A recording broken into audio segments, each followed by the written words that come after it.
Were you an athlete, school teacher, or maybe worked in a corporate world? Our careers, they tend to be the way that we identify ourselves. Now what happens when that identity is taken from you? We found ours in real estate. Now let us help you find yours on the Free Agent Real Estate Investing Podcast, starting now.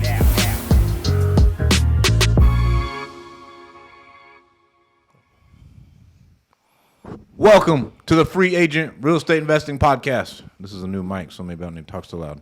I'm your co-host, Stratton Brown. And I'm your other co-host, Michael Butler, man. Thank you guys for tuning in with us. I think we're back on the live, Daddy. Live Daddy. We're going to see if this quality's up to par of what we want. Mm-hmm. If it's not, then we just won't go live anymore. Or, we'll eventually find. Steve Train can do it. We can fucking do it. Steve just won't tell me how. He's like, I don't know, bro. My team handles it. I was like, you fucker. Hey, Steve's podcast looks like the freaking Tonight Show and shit now. Right. You know what I mean? He got bro, Jake, guess what he records in? 4K. Not consumer 4K? Not consumer 4K. Watch that shit. My man records in 4K. Yeah, I was watching the one with him and, is it TJ Tajani? Yeah. And the video came on, and I was like, "Oh shit, he got the little chairs in there, boy. It's like a little talk show at night, like late night. Bro, we got late night with Steve Train. I mean, if we knocked out that wall, bro, I'd be like, fuck, we just turn that whole front room into a fucking studio. We're over here renovating a full ass office space, and into just full of podcast studios, bro. It'd just be, it's a content office at this point. Yeah, because it's me, you, Chris.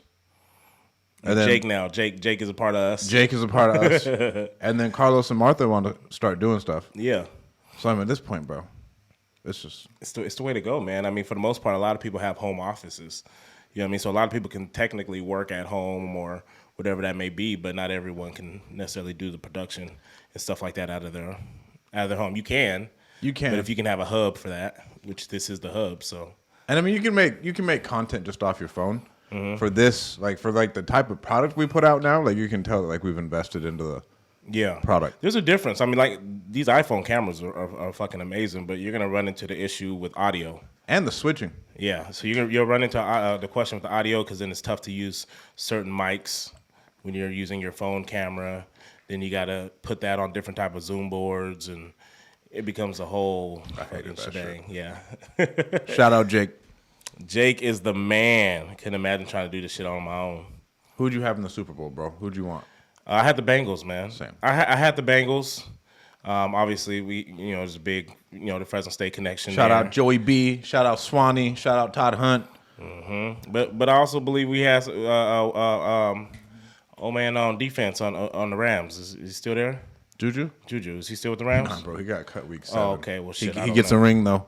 I was about to say, yeah. I mean, he still gets a ring. You know what I'm saying? So it was a bittersweet type thing, but I mean, if you was betting on it, I mean, at the end of the day, the Bengals still covered the spread. Well, I bet. Did you play squares? I did. I did squares. My wife won.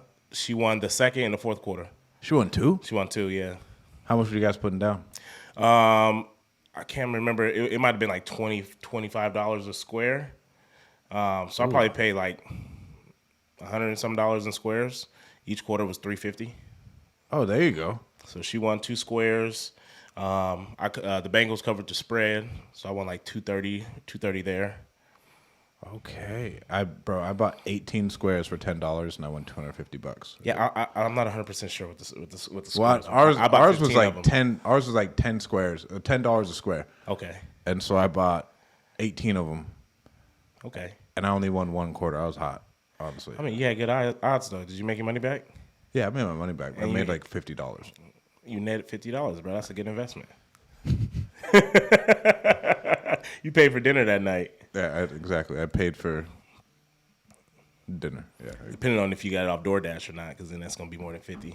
Right. If you DoorDash it, we went to this Chateau LaRue place up in Oakhurst. Okay. It's the only Michelin star restaurant in the Central Valley. Okay. Fire. What do they got there? What was it? It was a 4-course meal. Okay. With a wine pairing.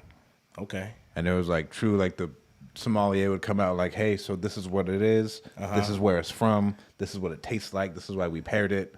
And I was like, oh, wow. It was the nicest dinner I've ever personally been to. Yeah. I was like, oh, shit, we're fancy. That's crazy. We went wine tasting before, and that's a whole nother experience too. You just like, man, people do this stuff on a regular in a way. Like, Bro. they go there, they know what they're looking for, they know what pairs with what. Like, bro, they understand that like this goes with a steak, or this goes with a pasta. You know what I mean? I'm over here just like, bro, just give me this. They're like, oh, that don't pair with that. I'm like, oh, it just tastes good, bro. I don't know what you're supposed to drink it with. Bro, well, I had caviar for the first time. I've never had something. Caviar? Yeah. Okay. It tastes exactly like the bay smells. It tastes like the bay. It tastes like the ocean smells, like a dock. Like that's how it is. Like if you were licking a fish, and like you could smell the fishiness. So it was nasty. It was gross. Like salty. Fishy. Fishy. Fishy. Do you like seafood? Bro, it's a completely different type of fishy. This isn't. I love seafood. Well, I was just making sure because like some people that don't like seafood, like so I don't know even why with that, it's so fucking fancy. The little pillows of like sourdough bread that came on, fire. But like the actual caviar itself, not good. Not good. But like the whole restaurant, and like you and Tori should go there, bro. It was like have a little night, like because it's like a resort. Mm-hmm. I think dinner was like $500. Mm-hmm. But like it was with like wine pairing, 4 courses. They have a 10-course when they get like more staff to where and it's the chef's choice. I was like, bro, I'm hyped for that. That's when you know your shit good, when the chef's choice. Right, You don't even get to pick. Chef just brings shit out. Anything chef bring out, that shit fire. You know. So that's what we did We did Valentine's Day on Friday. Okay. And then just work. You got to. Right. You can't even do Valentine's Day on Valentine's Day. Like that's it is what it is, I guess. I feel like I kind of want my work week, you know? Yeah. We kind of honestly like we didn't go out. We didn't do anything crazy. To be honest with you, I don't even think we did anything really. Once we had bought the house, my wife was like, "Well, we ain't celebrating nothing." She ain't wrong. She wasn't wrong at all. She's like, we ain't celebrating nothing, but we'll make up for it. It's tough. Like it's almost like one of those things. Like around Valentine's Day, I really don't like to do anything because it really bugs me, just like how crowded everything is and just how like hard it is to just do something. So it's like you're almost like you're almost better off delaying it a week, right? And then doing your own thing. Yeah, you know what I mean? Because I mean, you never want to get complacent in your relationship, you know, but it's a consumer holiday, bro. Yeah, it's a consumer holiday, and so it's just one of those things like, you know, been married we got married in 2016, so what's that? For 6 years? 6 years. Married for 6 years, been together for, think going on 14 years or something like that, since 2008. Oh, wow. So, we'll celebrate it somehow. Right. We celebrated it with a house. That's what we did. Right, I mean, yeah, that's nice. So what's up with you, man? What is up with me, bro? Well, I was going to talk about Super Bowl commercials. What was the other topics I was going to bring? The halftime show? The halftime show. Yeah. The Coinbase commercial, which I thought was the best commercial of all time. Uh-huh. And then the other day, this couple fucking got caught trying to launder $1 to $3 billion worth of Bitcoin. What do you mean launder? Like what? Like someone hacked some trade, and then transferred it into a bunch of different wallets, and these people were trying to launder $1 billion worth of Bitcoin with fucking $500 Walmart cards. Sheesh. It's pretty wild. One of the chicks was a rapper. I'll show you the videos after this. This is why I wanted this because I want to have Jake like turn it on the screen and like show us. Mm-hmm. Bro, it's like she was a rapper. She rapped at her own wedding, like some bizarre shit, and like they're in the tech space. Okay, like they're like well-known Makes names sense. in the tech space. Yeah, but they weren't the ones who hacked it. They were just the ones trying to launder it. Like so, it's this whole crazy ass story of 2 random people who you'd never suspect. We're trying to push through $1 billion. Like, you know how hard it is to clean $1 billion? You seen Ozark? Yeah. We started watching it. I haven't continued on with it. I remember we were sitting there. I was like, well, let's watch Ozark. A lot of people keep talking about it. I can't. And I turned it on, and I'm like, just like shit. So it's one of those things we haven't been able to like consistently watch it because like the kids got to be asleep. Like, you know what I mean? You can't just be watching it with the kids running around in the house and stuff like that because then you agitated because you don't miss this, you don't miss that. So we haven't been able to consistently kind of like binge watch it in a way. But it is what it is. We'll get to it though. Cleaning $1 billion is a hard job. Well, how much did he had? He had to clean like He had to clean. it was like was it what, like 1 point something million or something like that? Right, and he was pushing. Yeah, trying to. Yeah. I was stressed in my life from watching that show. From like, man, he got 30 more days. He got like I was stressed from that shit, bro. But I mean, it was pretty cool, just like how even the government caught him, and then it was kind of fascinating how stupid they were to get caught. Like, cause like you could have scattered it out a whole bunch of different ways, cause the government tracked it all back to one fucking wallet that it was coming out of. To where you could have like done a bunch of different wallets, spread them out everywhere. They could have just bought real estate. Not yet. Well, what you could have done, I heard this on This Week in Startups. You could have just bought an NFT, sold it to yourself in a different wallet, then sold it to yourself in a different wallet, then sold it to yourself in a different wallet. So you trying to teach people how to launder money? I mean, I'm not saying it's a way to launder money, but like at this point, that was what one of the guys was talking about. I was like, oh my God. Like they really could have done that if they wanted to like really go and like blow up the NFT market with $1 billion. And kind of like, okay, we'll move it all around. I thought that was really, really cool. Then it's scattered out through a bunch of whole different wallets. Nobody knows who. All the wallets sell. And you don't really know. It's not like you can comp an NFT. Like, you know what I mean? Like it's just whatever it's whatever going someone's for. willing to pay for it. Yeah. And so like what Zillow did with like market manipulation, where they'd try and go in and they'd buy the whole block neighborhood. and shit, and then create their own comps. You just fucking go in and create your own comps where you got $1 billion, create your own comps to the NFTs, push all the money through there. Well, it didn't end well for Zillow either. So right. The other thing with the Super Bowl was again the halftime show. Some people liked it, some people didn't. I think who didn't like it? Well, so old whites. Well, no, there's like my mother-in-law. My mother-in-law was like, she would have liked. She just wanted more. I mean, everybody wanted more of it, but I think we got so accustomed to the like the Bruno Marses and the Beyonces, the performances. In a sense of just like the full, like you got the whole, like the group up there getting down. Like Bruno kills it every time he does it. And so it was just a different type of halftime show.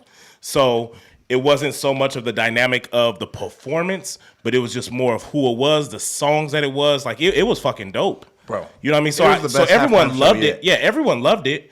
I just think that when you come from having the Super Bowls loaded with performances, it was just different from that aspect. Andy Frisella didn't like the halftime show. He did it? I heard it on his podcast. He said he didn't like it? Yeah. He said it was too divisive. He said there's not a single white person on the stage. Oh. I didn't even notice. I mean, I didn't really. There's Eminem? Yeah, Eminem. Why was you on bitching? there. Hey, I thought it was fucking awesome. Bro, I thought it was a To me, it's not even divisive. You got dollar bill cent up there, bro, fucking hanging. Chunky I thought that shit was fuck. wet. Kendrick killed it. Freaking everyone talking shit on 50 Cent.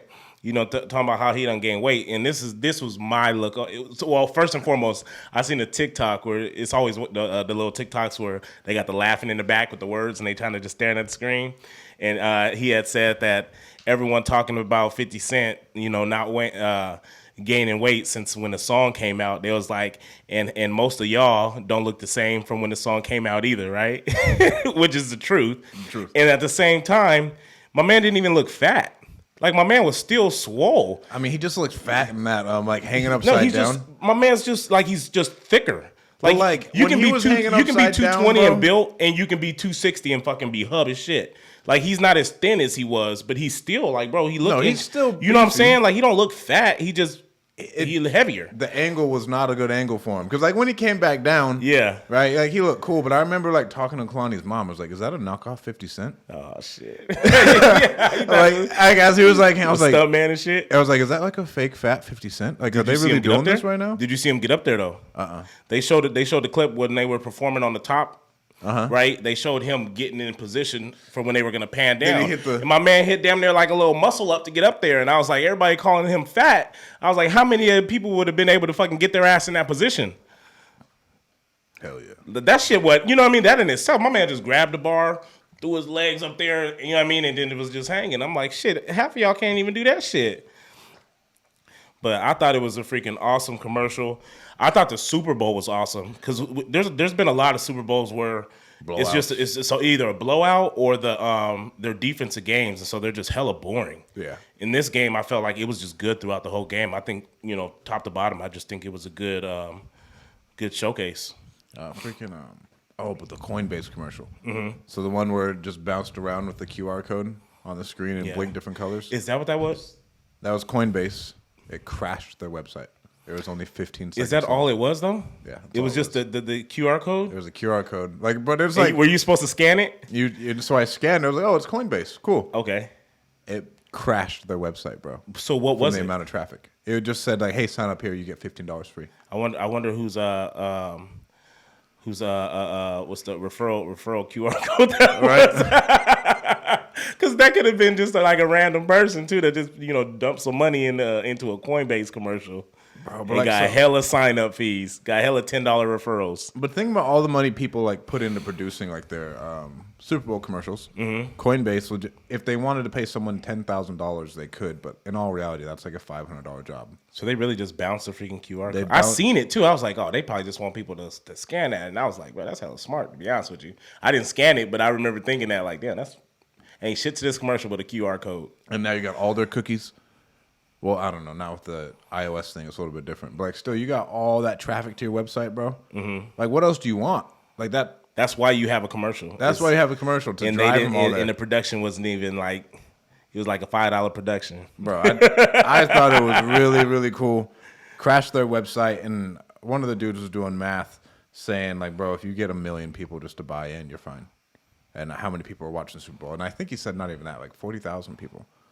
If 40,000 people signed up, you already like made your money. And put how much into it? You know what I mean? You ain't even got to put nothing into it, really. And well, you spend $7 million per 30 seconds. And I think their commercial was like 15 seconds, so cut that in half. If it was the full 30, then there's $7 million. Damn. That's wild as hell. That's wild marketing. That's wild. Marketing, man. It all comes down to marketing. We talked about that on the last podcast, right? Matter of fact, can we see comments on here? I don't know. I don't even know if you can see that. That'd be dope. If you guys are in here, if you guys can just drop a comment so we can see who's all up in here. Got any questions? Feel free to shoot some questions. Again, we haven't been live in a while, and obviously we do that recording a whole lot different because we definitely try to involve you guys in that stream. So if we're live, feel free to interact with us, drop some comments and stuff like that, and see if we can get this thing rolling. What's more important, marketing or sales? Marketing or sales? I think, because I believe that it's marketing, but then at the same time, you can be really good at marketing, but if you have no sales, you won't be able to generate any money. I think a good marketer sells at scale. A good marketer sells at scale, just based off opportunities, like just more opportunities. I mean, so like me being able to write an email and make money, I sold them through an email, but it's still marketing. We talked about this because you have to have sales in order to be a good marketer. Copywriting, right? And I mean, like being able to persuade. Yeah. But I mean, that's still really, really good marketing. Because we talked about the power of being able to write.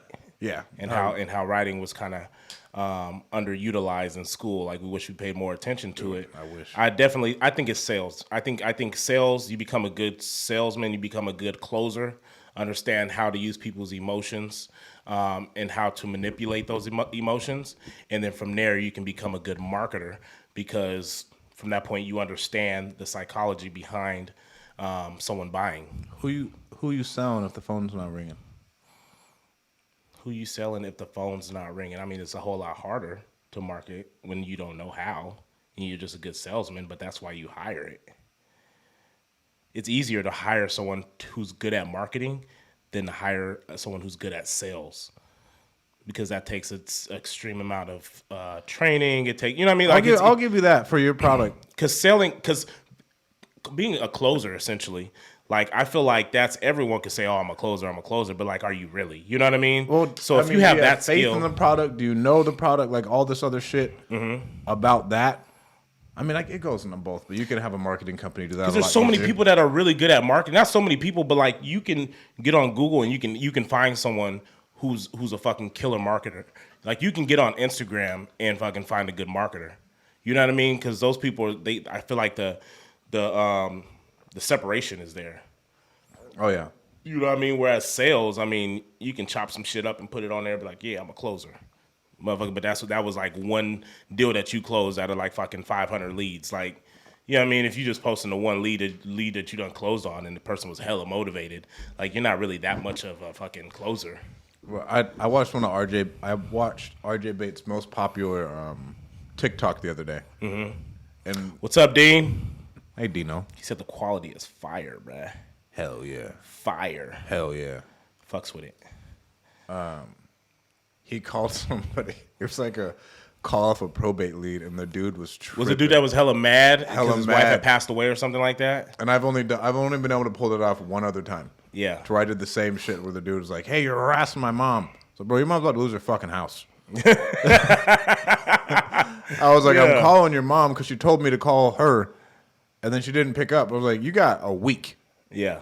And he's like, okay, I'm sorry. I was like, bro, I'm not trying to harass your mom. I'm trying to save you some money. Yeah. Everything switched up. Oh, yeah. I was like, I would never talk to you that way. Why are you talking to me that way? Like, same type of shit. Mm-hmm. Yeah, flip it on. Everything reversed. Yeah. To where, like, and I learned this from Jennifer, believe it or not, Alan's wife. She's like, anybody ever comes to you hardcore, bro, go with them hardcore. So don't put up with that shit. Yeah.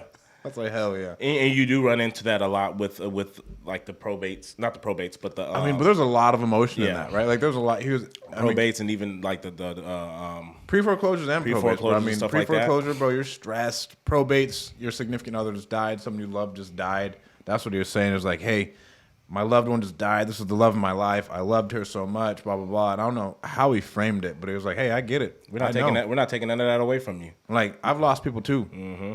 But generally, when I'm calling someone, it's because they need help. Yeah. Even if they don't even realize at the moment, you may not feel like you do need help. You know what I mean? But at the end of the day, things have to get taken care of. We wish that life can just stop so we can grieve, but unfortunately it's not like that. You know what I mean? And so for sure. That's how but he did a good job on that call. I was shit, like, good job. Like, that was a solid one. Yeah. But I've never, like, watched the Closers Olympics. Apparently the last one was really good. I heard they dialed it in a little bit because the first one was kind of, was it during COVID?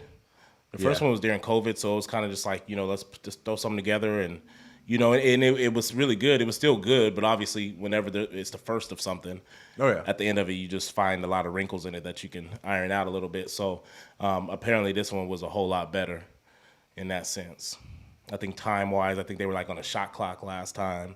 Whereas this one was just more of it, because when you're on a shot clock, like you can't have a shot clock. You can't have a shot clock on exactly. So I think they kind of got rid of that, and maybe it was like a certain amount of calls or just something like that. Yeah, and I think Gene provided all of the PPC leads from that fast to close or something like that. Yeah, from iSpeed to lead, because like you can't be doing that with cold call leads. No, because you're gonna waste time on 90% of those calls are gonna be freaking no motivation, no interest. Yeah. I mean, you're going to have to sift through quite a few cold call leads, or you'd have to have people submit their leads. Then you still can't trust the people. So speed to lead, obviously, they're more warmer leads. Right. So at that point, it's really sales and trying to negotiate pricing at that point, trying to really dig deep on the emotion, on the motivation to really get an idea of how interested they really are in selling, if they're closable. Because then at that point, if they're closable or not, because then you can just move on to the next one. Oh, yeah. So I think that was the benefit to that. Shoot. So what about your business, man? You got all these businesses going on and everything like that. What's new? What's popping? What's one of your next ventures? I know we got a meetup coming up with Dean and Jason. Yeah, we got our meetup coming up with Dean and Jason. My boy Henry Washington's flying out here. Mm-hmm. I think he's flying out on the 2nd, and we'll make some content and shit, and then he'll be here on the 3rd, leave on the 4th, and I don't know if he's still the co-host of the Bigger Pockets podcast. But he was co-hosting Bigger Pockets for a minute. Is he the one that is partners with David Green? I was just listening to one where he was talking about all his multifamily stuff. He had a partner that he partnered with that in that aspect of the business. He's a black guy. Mm-hmm. And he was co-hosting it for a minute, and he said they were trying it out. I don't really listen to Bigger Pockets because I feel like I hear the same thing over and over again. I look at the titles.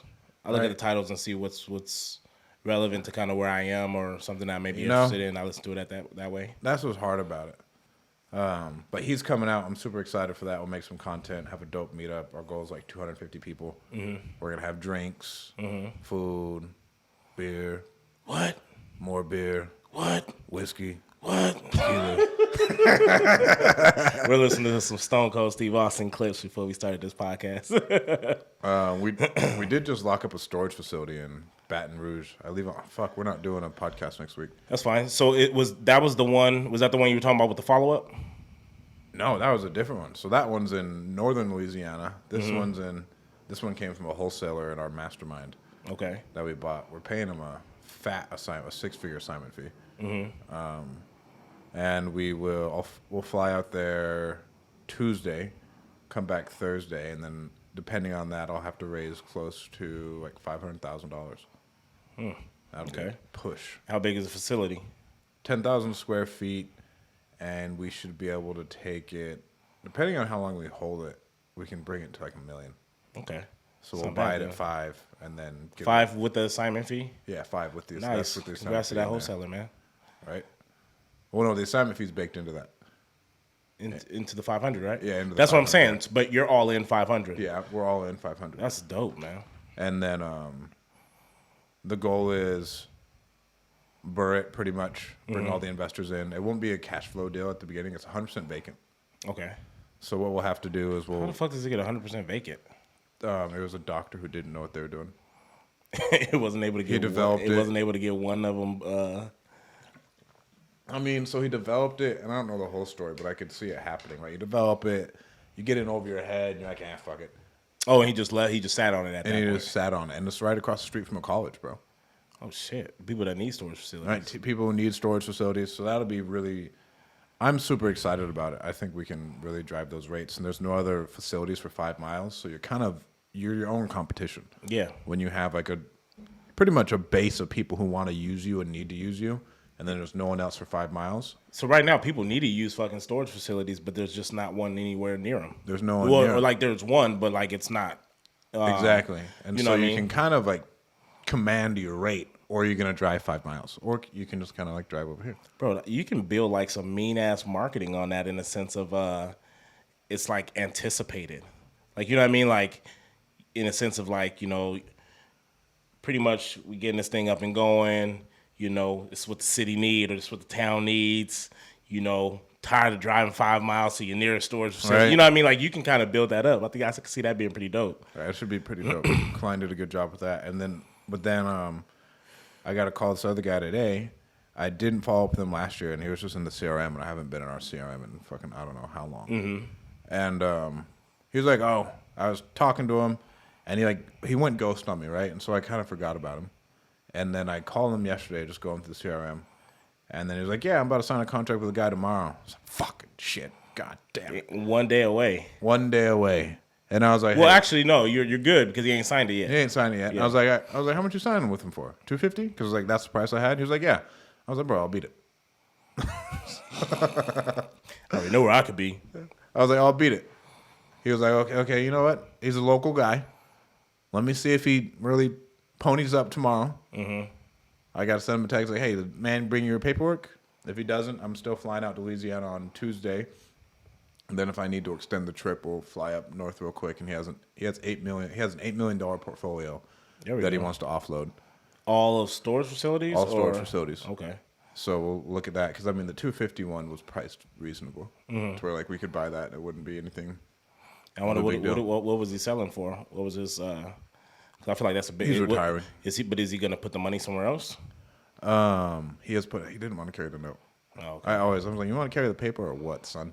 Like that's like the first question I ask. Yeah. Like, cause I think there is a warming up to it, but generally like people know what they're gonna do with their money. For sure. Right. Especially when you get to this sophisticated like of a level. If you have a net worth of $1 million plus, you're like, okay, no, I don't want to carry the paper. This is why I don't want to carry the paper. Or you know what, I may be open to it. What's like the type of thing you put together? Mm-hmm. Like, but someone will know one way or another. If they say absolutely no, we still we'll just like kind of toss it out to them. Like, hey, if we were gonna do it, this is what it looked like. If it's entertaining to you, and it gives them a level of confidence in you too, right? And knowing like, okay, I'm dealing with someone for the most part that knows what they're doing. You know what I mean? Because no one just comes out saying, "Hey, you want to carry the paper?" Like, you know what I mean? Because they're gonna be like, well, what does that look like? Yeah. And if you can't really explain that process to them or kind of an idea of why you would even throw that out there, then most of the times they probably won't even fuck with you. So Exactly. I was driving. I forgot where I was going yesterday, but I had seen a house and I had called, and I was like, I drive past it all the time. I wanted to reach out to you, and see if that was something that you were interested in. And it was a couple houses that they had that were sitting on some land. And I noticed that it kind of just the house has already been in distress for a while. Uh-huh. And the lady was like, yeah, we're just holding on to it. We're probably just going to sell it because it was mixed use. Yeah, mixed use, CMX. I think it's CMX, something like that. It's a new term. No, it's not. It's I haven't fucking. heard I just it. can't think of it. It's mixed. It's like a commercial mixed. I don't know, bro. I just remember when I seen it, I know what it mean when I see it. And I was like, okay. And they was talking about, she said what she wanted for it, and I was just like, okay. What did you plan on doing? Did you have any plans? When you were able to sell it, like what did you plan on doing with the money, if you don't mind me asking? And she was just like, no, we really didn't necessarily have plans for it. And I was like, the reason I just asked is, obviously, you sell something like that, it's going to be some hefty taxes on that, And I said, so is that something that you'd be interested in possibly just, with a down payment, possibly just carrying a note on it? I didn't even say with a down payment. I just said, would you be interested in holding a note on it? And she was like, yeah. She was like, with a decent, down payment. She was like, I don't see why not. She was like, because like you said, I mean, we're not looking to get into anything else. And obviously I'm not trying to pay Uncle Sam like that. So it made sense for them. So I sent it out to someone that I knew that kind of does development and stuff like that. So I actually got to follow up on that. But that was just driving and bloop. Right. Well, our first deal that we had to back out of was an owner finance deal too. Mm-hmm. I remember that one, the storage one, right? Yeah, that was going to be 50% down. But I was like, fuck it, dude. I thought it worked. I was like, I don't care. It was going to be 50% down, then he was going to carry a note for 18 months. Yeah. At like 5% too. So I was like, okay, I'll do that. No banks, just give them the cash, carry the note, stabilize it, and then refinance it. And it helps to know like kind of like what the rates are for that if you were to get it through the bank. Because then that helps you with that little negotiation with the sellers too. Well, I mean, one thing that popped up here is like I'll do like half a point above prime, and I had no idea what prime was. Yeah, I was like, text Alan, what the fuck is prime, bro? He was like, whatever the going interest rate is or whatever. So it was like 5%. So we got it I think we got a quarter rate above prime. So it was like 5.25% for 18 months. I was like, bro, hell yeah, like let's do it. Jeez. Okay. So if you are wondering what prime is, just what is the prime rate is what I put into Google because that's what Alan told me to do. And I was like, okay, yeah, that makes sense. And this was a situation I was in to where, like, and this will happen to you a lot, to where the seller said something. I was like, bro, what the fuck? Right? Because, I mean, this will happen a lot, especially as you're just getting into real estate. As you're growing, yeah. As you're growing. It's going to be a lot of shit you're not going to understand. Especially at the beginning. And, like, I told you just to Google it. Bro. So the other day, I went to Oscar's meetup. Mm-hmm. And the dude said he was going to quit his electrical. Well, he was working his electrical job, and bro, I forgot your name, but we sat and we talked for a couple minutes, and he said he listens to our podcast, and he was like, well, I'm only gonna work electrical 3 days, and I'm gonna do real estate 3 days. I was like, so you're gonna cold call on, and he's doing astral flipping. I was like, so you're gonna call on agents for 8 hours a day, for 3 days out of the week. His electrical job? Yeah, he like does electrical. Okay. And I was like, number one, you're bullshitting. I was like, you want to know why? Because I own a fucking call center. I know what you ain't doing it. You ain't calling like that. You ain't calling like that, bro. Yeah. Because if you were doing that, you would have already had something. You wouldn't be doing this electrical job no more. Yeah, like it. In all honesty. Yeah, if you was putting that type of time in, yeah. And then he was like, "Well, I'm trying to study." So when I'm calling these people, I was like, "Bro, what did you just say to me?" I was like, "You're trying to study?" Yeah. I was like, "Bro, download a fucking script, Google jargon words in real estate, have those 2 words, and start calling. Like studying's not going to help you whatsoever. Yeah. Because you only know what you need. You're gonna learn what you need to know by actually doing the work. So right? by Like actually it's not calling. School. So and you'll probably have that one phone call throughout that day where someone will say something, And you're like, shit, I don't even know what that Like, means. I don't know. Let me get back to you. Let me get back to you. You know what I mean? And then after that, boom, you can look up that one term, and boom, you done studied. But look how many calls you probably done got in that day. Well, and you're talking to agents, bro. You're talking to residential agents. You're not talking to these really sophisticated, like, investors or anything else. You're calling agents just seeing if they have deals to offload. Oh, because you said astro flipping? Yeah, he's doing astro flipping. So, like, if you are getting into real estate, generally, you just got to get on the phone, and then if anything pops up or you don't know, go ask in our Facebook group, what does this term mean? Mm-hmm. And I promise you, someone will be able to answer it. If I don't know the answer, I'll say, I don't know the answer. Let me call somebody. You won't tag the person who should know the answer. Yeah, and I'm like, hey, bro, what does this mean? But don't ever, studying is a crutch.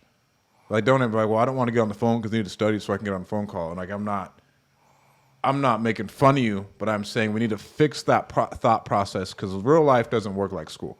Yeah. You don't study and then get better. You need to go and get very specific knowledge and apply that very specific knowledge to whatever you're doing. Mm-hmm. There's a reason why they give you pop quizzes in school, though. Right? Like, I mean, because that's all you need to know what you do know, what you don't know, and then what you fuck up. You know that you can go look that up instead of trying to learn all about that whole Yeah, section. because right? like, bro, none of that shit matters, dude. Like, No. you're gonna learn all these terms and shit like that. Like, you just learn by going and doing and fucking up. And if something pops up, it's like, bro, you have my number. Yeah. Send me a text. Use your resources. What does this mean? Like, I don't know. Let me see. Studying for me, like you said, that's like it's a crutch. It's a way of not having to Procrastinating. It's procrastinating. It's your way of trying not to do the work, because at the end of the day, when you first start cold calling, this shit is scary. And so when people's like, oh, well, I'm still trying to learn this or I'm still trying to learn that, like, no, you're procrastinating. You're trying to defer. Because you don't want to put yourself in an uncomfortable situation because you don't feel like you're ready yet. But what you don't know is you're not going to be ready until you put yourself in that uncomfortable position. And so for me, I think that came up when I was teaching or when I was looking to get into teaching. I had applied for so many special education jobs, and they asked me questions on like IEPs, and they asked me on different goals and being able to put together different things to kind of just help different students with disabilities, right? Mm-hmm. And they were asking me, like, what would I do here? What would I do there? And they were just like, you're too green. Like, you don't know enough at this point in time. Like, apply again. The next time a job opens up, apply again. And I started getting frustrated because I was just like, look, at the end of the day, I'm never going to know anything about writing an IEP or all these different type of things until I actually have to do it. You know what I mean? Like, you can tell someone like what goes in it, but before you can actually write a decent plan and understand like what a student necessarily needs, I mean, that comes with observing the student, right? Evaluating a student, and then you can formulate a plan that works best for that student. But you only get to do those things by being in the classroom. Right. And so it was super frustrating because the reason why I wasn't getting a job at the time was something that I couldn't even control.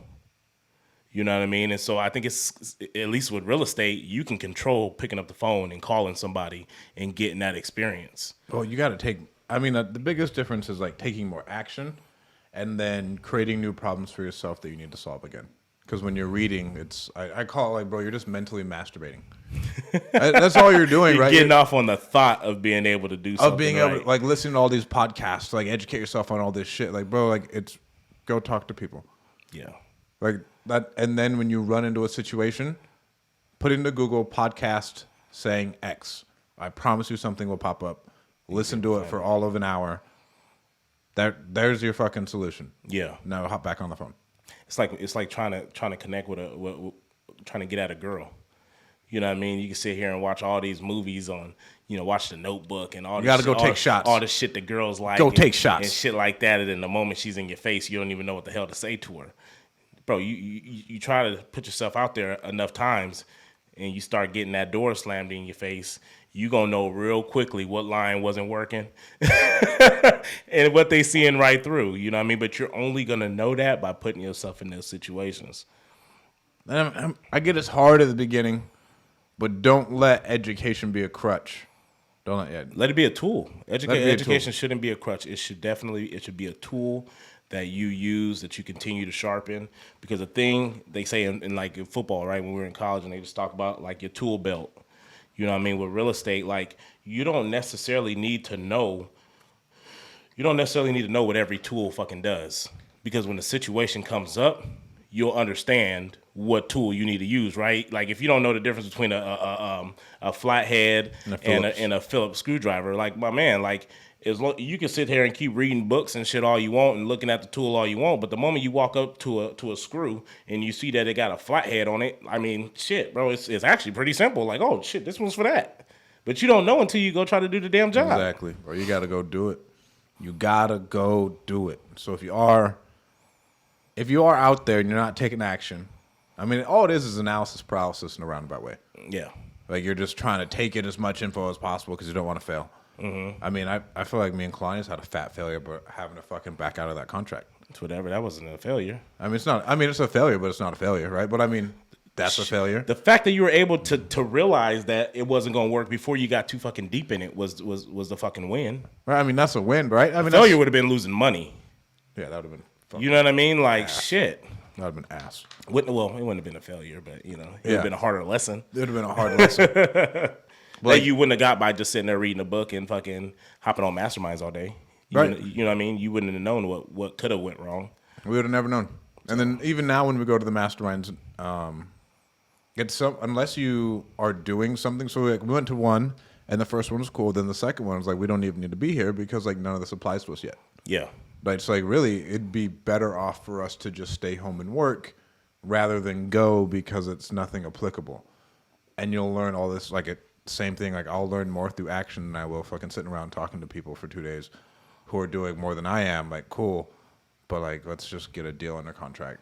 And then when that's there and like we're fucking actually moving, then we can have a conversation that's worth having. A deeper conversation okay, now how do you manage this? Yeah, like so like how do you do this? This is this. Yeah. Like not like theoreticals, what ifs, because all that is again like you're just murdering yourself in your mind. Mm-hmm. All these what ifs and other bullshit. Like you ask all these questions, like bro, nobody gives a fuck. That's never gonna happen. If it does, cool. Again, put it in Facebook, put it in Google, and give me a phone call. Yeah. Yeah.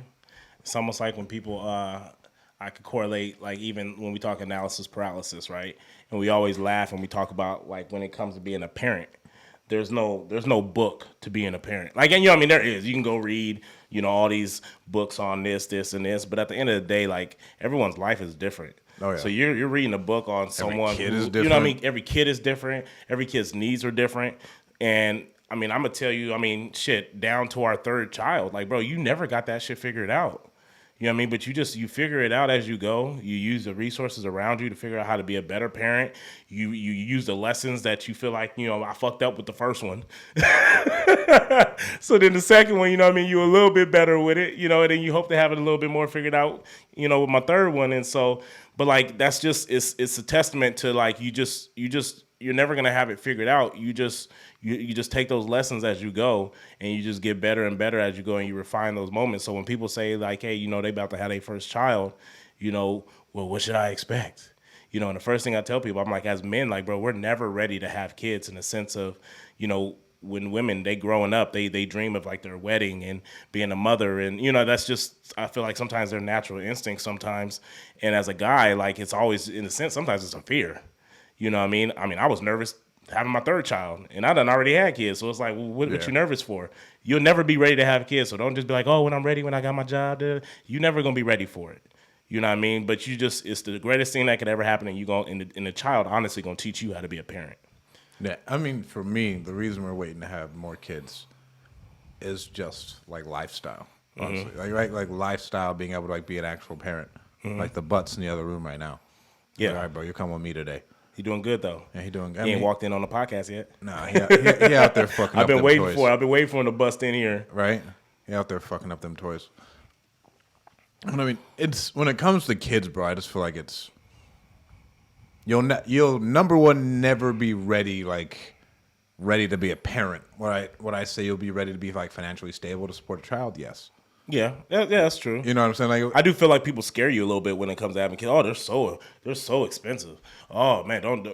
I'm like, bro, I haven't ran into that issue yet. No, with in that aspect, no. But like, I was teaching with 2 kids. right? Being able to provide like a stable environment for your kids. Yeah. Like there are For things sure. that go like some of y'all shouldn't have any fucking Now, kids. I'm about to say, now, if you're not stable, you shouldn't be having no fucking kids. Yeah. You Some of can't y'all- bring no kid in no unstable environment. Yeah, Yeah. some of y'all shouldn't be having kids. Like stable income, stable environment. Like really, I mean, there's 7 billion people in the world, and only 330 people live in America, and what is it? A couple 100 million people live in Europe. The rest of the world's kind of fucking wild. All them other people make it. Yeah. You know what I'm saying? Like The odds is in your favor, man. odds are in your favor, bro. Like all those other people in third world countries, wild ass countries, people make it in Russia. People make it, bro. China. Like all this shit happens. Like I'm sure your kids will be fine. Yeah. I was watching another podcast. They have Floyd Mayweather on there. And it was dope because, first and foremost, I don't really see Floyd on like a bunch used to of hate podcasts. Floyd. Right, and I watched this. I never hated him because I kind of understood a little bit. You know what I mean? You understand marketing. You understand like, brands and shit like that. And so then this was probably the most vulnerable, like essentially that I've seen him on a podcast. And it was funny because they was talking about, how it was dope. Like now on the airplane, like when you go fly, commercial or whatever, you can, I guess your boarding passes on your phone and stuff, right? And he was sitting there lost. He was confused, and they was like, Floyd, when the last time you flew commercial? And he was kind of like, he was like stuck, you know what I mean? And but the point to it was, he was saying that a lot of people don't like him in a sense because they think that he's flashy. And he's like, and I'm not flashy. He was like, because like I really live this way. But when I post about how what I do, like it's so outlandish to some people that I they seem think it's flashy. And he's like, and it's not, to me, it's not. You know what I mean? And he literally gets on the phone, bro. Because it was like, well, how do you coordinate like, your trips? Like, what does that look like for you? And like someone hands him a phone, bro, and he's like on the phone with the pilot to his jet. And he's just like, remember I told you, you're going to go over here, you're going to pick so-and-so up. They like, oh, it's going to be about an hour. We'll go grab them. He was like, then y'all come scoop, da-da-da. And I got y'all tickets to come do this. And they just like, and he's like, I've been flying private jet like forever. So you know what I mean? So he was kind of like laughing, and he was like kind of lost when they was talking about the flying commercial because he just hasn't done that in years. You know what I mean? And he was just like, he brought up Warren Buffett. And he's like, I got like probably like 2 jets. You know what I mean? He was like, and Warren Buffett had like 500 and some odd jets. Yeah, it was a jet company. So he's like, to me, like that's wild. Yeah. You know what I mean? But that's what I'm around. You know what I mean? And he was just talking about like that type of stuff and just like what makes him do the things that he does, and really just going over just Forbes, they have no idea how much I'm really worth. They may say 1.2 billion, but they don't know what I got in Dubai, Japan, worldwide. I'm sitting there thinking like, fuck. I mean, bro, he's an amazing marketer. Yeah. And so I used to hate Floyd like this. So this is college Stratton Brown who thinks the world should be ideal. Yeah. Right? Because like, well, he flashes and spends all this money when he could be donating all this money to help people in inner cities. Yeah. I mean, there's a lot of other, like, why is it his job to spend his money on that? And that's what he said. Number one, when we pay all this money in taxes. Yeah. Like, that should be doing something when it does nothing. Mm-hmm. Number two, it's his life. Mm-hmm. Number three, it's his fucking life. Right? Yeah. So we're like now, like where I'm at. Yeah, and I'm sure he donates tons of money to charities, bro. Yeah. I mean, you got to avoid taxes somehow. He said that he's hated on, in the sense of like his 2 biggest critics. He was like, is like my people, black people. He was like, and white folks. And he was like, and the crazy thing is I do a lot of the stuff that I do was, for my people. You know what I mean? But he's like, but I can't complain because, he was like, they asked him like, so when are you going to settle down in a way? Like, when you going to just retire? He's like, I am retired. Right? And like, bro, he's like, how come no one asked Warren Buffett, when he going to stop? He was like, why is it like as athletes, when we retire and we do something else, they ask us like, when are you going to settle down? He's like, no one asked Warren Buffett when he going to settle down. But since I'm done with sports, like I'm supposed to settle down. And I was like, damn, that's deep as hell. Because it's true. I mean, my man's just made so much money. He's like, I ain't got to put my name on everything. He was like, because some people, he's like, it may fuck something up because I put my name on it just because people just don't like me. He was like, but I I'm involved in so much that, you know, and as he's going, bro, in my mind, I'm thinking like this dude is like, he's up there with like the Warren Buffetts and shit like that. Like, I mean, he's up there with Warren Buffett. Not a lot of people are, but I mean, bro, when he's sitting there talking about, you know, he going out there for a fight or something like that, and he's chilling in the locker room, and he's fucking sitting there chopping it up with Warren Buffett. Like, let's be real, Warren Buffett don't just be chilling with Right, he nobody. don't talk to anybody. You know what I'm saying? But like, it seemed like they like be chatting it up all the time. You know what I mean? So like, it's not like he just in a room with Warren Buffett, but he ain't nowhere near the capacity of that. I mean, once you hit $1 billion, bro, you're in a completely That we know about. Well, once you hit $1 billion, you're in a different group. Mm-hmm. You know, like that's a completely different arena. New doors open into where, like, really, okay, what is there? Let's say there's like 1,000. Let's say there's 3,000 of them in the world. Mm-hmm. Like, I mean, you're in a very, very select club of very. I mean, even though Floyd can't read, bro, he's a smart dude. Yeah, he has good people around him. Right. And he dropped the line. He was like, he mentioned. Matter of fact, I took a little screenshot because someone had posted it, and I was like, "Dog, that's dope." Because they asked him about like, how does he even like know about like a lot of the things that he does and stuff like that. And he said like a little quote about it, and I was like, "Bro, that's fucking awesome." And if I could find it, that's what's gonna be crazy. He said, "You sit, you learn." He said, "You sit, you listen, you learn. There's only 3 ways you can learn: hearing, seeing, and doing." And it was like, he was like, and I just happen to be good at all 3 of them. You know what I mean? So the rooms that he sits in, you know, you listen, you watch, you learn. Someone show you, do it. And he was all about generational wealth and cutting his kids off. He's like, I've cut my kids off in a sense of just because I do this for a longer generation than just me. And he was like, and his fear really is that when he's kids, gone, bro. is his grandkids, his great-great-grandkids. You know what I mean? Like, he's like, so I had to tell them, like, I'm cutting them off with just handouts that they need to go start. And he'll tell them, like, bro, like, you know, him being so in the loop with a lot of things, like, he's like, and I'll front whatever business they want to venture that they want to get into. But I need them to learn how to do that. Yeah. So they can be that for the next generation on. And so I was just like, bro, that's. Well, you have to, if you were given that much money and you haven't developed the skills and the mindset and all those other things to like be a good steward of the money, number one, and like how to do it all, odds are so Donald Trump, I think, is kind of an anomaly because what Donald Trump did, no matter anybody says, is fucking amazing, bro. He took $1 million and turned it into a couple billion. Yeah. Right. But like that, generally you don't see that. No, like when fuck it off. Yeah, they fuck it off. Like and $1 million really isn't a lot of money, so it's easy to fuck it off. Like, you know what I mean? We could, $1 million. Oh, he was giving $1 million. No, $1 million to do the shit that he's done. Yeah, I think he was giving like 10 million. Even if you're giving 10 million, but still, do that, bro, it's easy to fuck that off. It's easy to fuck that off. So like that's a completely different thing to where I think the number one, and we were talking about this at the mastermind, bro. Like, how can you raise your kids in such a way to where they can be a good steward of the money, know how to handle money, and then like, okay, now this person's inheriting something that's worth $100 million, $500 million. You have a family office, but like now it's your job to fucking take this thing and take it to the next level. Because most businesses fail on the 3rd generation. So like the second one will be fine. Mm-hmm. But like even with my dad's company, I don't want it, and my cousin doesn't want it. That's the 3rd. Mm-hmm. He got it from my grandpa.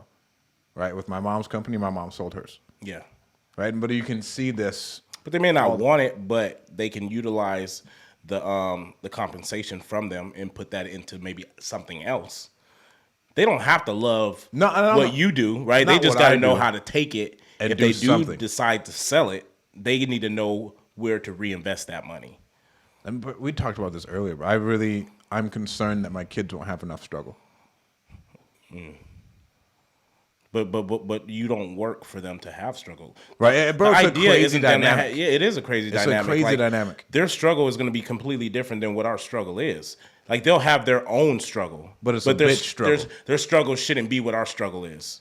But that's what I'm like. Well, you had a bitch struggle, because I bury kids like you every day. You know what I mean? You know what I'm saying? Their struggle would be fuck. How do I get from 10 million to fucking 100 million, or how do I get from 100 million to $1 billion? Like their struggle shouldn't be how do I take this shit from the ground and make $1 million. That shouldn't be their fucking struggle because ideally they should be going into something with a whole lot more capital and understanding that they're in bigger and better rooms and the challenge is completely different. So, number one, like, our kids should be inheriting more than that. And, like, I'm saying this going into things. If I'm going against a daddy's boy who has not developed the skills, who's not had to sleep on floors, you know what I'm saying? Like, who has not, like, done any of that, I'll fucking bury you. I don't want that to be my kid. Yeah. Because I'll eat him alive. So all your energy is going towards burying the dude with 100 million? I mean, the goal is 500 million, yes. I mean, but he started off at 100. He don't give a fuck about you starting it. You're trying to get to you your know, first but like, one. okay, but then you're there, and so like we can compare it to when we use the example of the immigrants. So many of like the billionaires in America are immigrants. Not a lot of them are daddy's boys. Yeah. Like the people who truly build something or successful, they can build something that's long lasting. It's because they've developed the skills, they've gone through the struggle, they've gone up and down 4 times and still bounce back. How can we raise the kids to have that type of, like, to where we're talking about like the grit, the do it all, like all this shit, to where like, yes, you are inheriting this, and I have 100% faith in you to fucking Donald Trump this shit. I don't know. If they want to go in down that avenue. I had a conversation with someone and we was talking about just like development in Fresno and just stuff like that. And it came in and they talked about kind of like Armenians and how has Armenians been able to sustain. And they're really good at it out here. Right? They're really good. I mean, they're sitting, they're in the rooms. And I think that's ultimately what it comes down to. It's not necessarily how much money you've made, but it's positioning your people to be in decision-making rooms. Because at that point, it don't matter how much of a fucking idiot your son can necessarily be. Because you know what? I knew your pops. Your pops was a good person. I know he got I know he can front this. You know what I mean? And they can put you in a position to where you can only grow. You can't fail in that type of environment if you have your people. I still want them to fail though too. Huh? You still want them to fail. Yeah, I get it. But there's something to be said of having your people in rooms that can help you elevate. Yeah. Because it's a whole lot harder trying to get into that room compared to being there and then new generations coming up and like, oh yeah, that's my granddad up there, or that's my dad folks. He run the city. Yeah, we can get this pushed, no big deal. Right. So Dot the I's and cross the T's and just make sure that everything look good. One of the examples that I have seen that is the richest guy here in Fresno. Word for word. And so their entire family runs the company. It's like, and you don't see it very often. Like the entire family, they're Armenian, runs everything. Like it's like 4 different verticals, everything else, everything's vertically integrated. Different family members run like the heads of these things. And then the great grandson is amazing at one thing, and he could go and do that one thing for a lot of money. And then the grandpa's like, he'd be a fucking dumbass if he went and did that. He'd be taking a pay cut from the family business. And like this kid could go, and like this kid would make millions. Yeah. And to where that is the other thing, to where you can present them such a good opportunity, like, hey, just keep your fucking nose clean. This opportunity's there. Throw down. Yeah. But it's one thing that that leaves me up at night. Like, am I doing a good enough job as a parent to like groom my kid to have all the tools that they need to be and whatever they do, right? Because like that grit and bounce back and failure and everything else, like it doesn't just have to apply to business, bro. Like, because like all those traits are really good traits to have in life, period. And generally the people who chose to do it in business, if Martin Luther King or Gandhi would have chose to fucking channel their shit, they would have been just as successful, in my personal opinion. Yeah. Right. So like, but there wasn't a lane for that. You know what I mean? So like you're talking about trailblazers. So that when people who come behind them, you know what, Martin Luther King or Gandhi did it this way. I ain't doing it that way. I'm going this way with the same type of principles. I'm talking about further. Them as people would have been successful no matter what they did. Yeah. Oh, 100%. You know what I'm saying? So I'm saying, like, it doesn't matter if they're in a business or whatever. In teaching, we always say, one of my mentors when I was teaching and stuff like that, still just one of my life mentors and stuff like that, he always said that, as teachers, you plant seeds to trees whom shade you may never see. Yeah. You know what I mean? And I think that's true when you're talking about your children. All you can do is plant seeds and plant good morals and values into your children.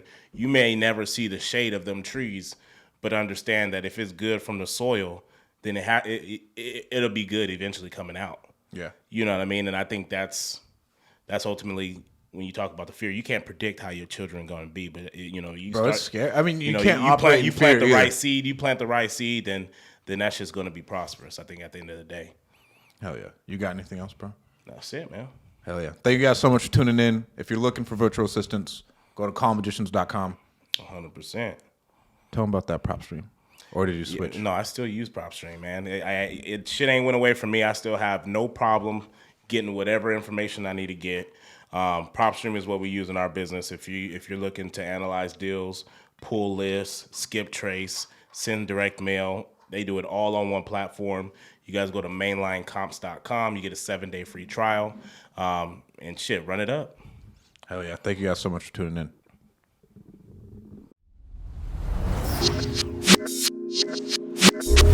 Thank you for tuning in to the Free Agent Real Estate Investing Podcast. Don't forget to give us a 5-star review. If you would like to stay in touch with Stratton and myself, follow us on Instagram. And please be sure to subscribe to our Free Agent REI Podcast YouTube channel and give us a thumbs up.